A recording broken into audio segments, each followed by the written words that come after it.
Hey, this is Daniel Scrivner here with a quick preview of our next Founder Spotlight episode, which comes out tomorrow.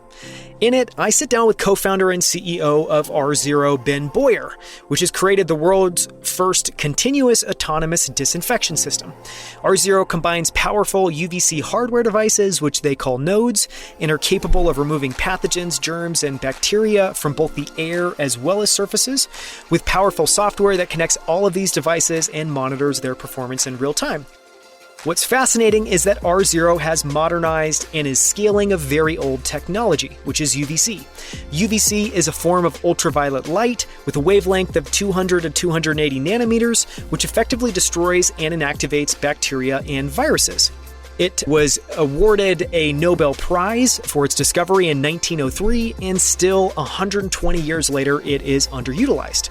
So we dig into the story of how Ben and the team at R0 found this old technology, repurposed it, and modernized it, and are using it to disinfect and clean everything from hospitals to sports clubs to schools.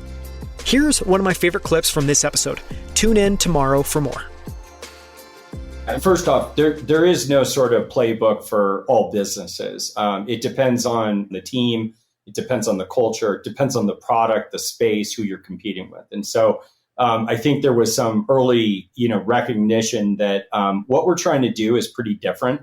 I don't have a past portfolio company that went down this path of effectively trying to build a modern disinfection or infection prevention platform. And if you look at infection prevention, it really hasn't been innovated upon in 100 years. I mean, it's this product is 1950s. So that's, I'd say, the last real innovation.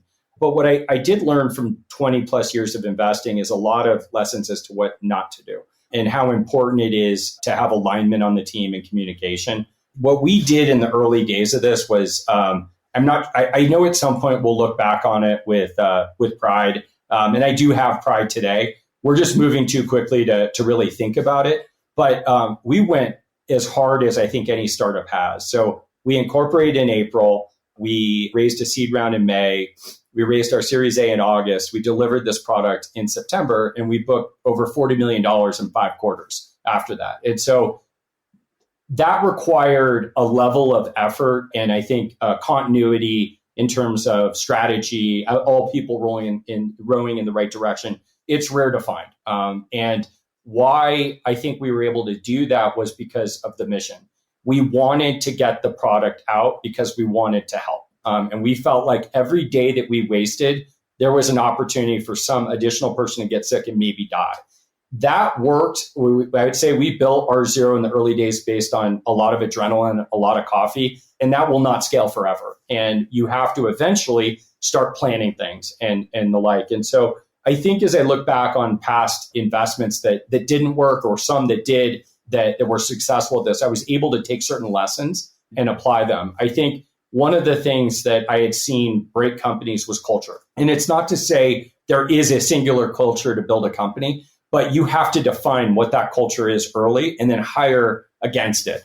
Because if you have some people that have one perspective about what working hard is, and then you have another group of people that has an entirely different one, it's not as though there's a group that's wrong, but there is a group that's probably wrong for your business. And so we did little things like that. We hired a head of HR who's now our chief people officer, and she's incredible.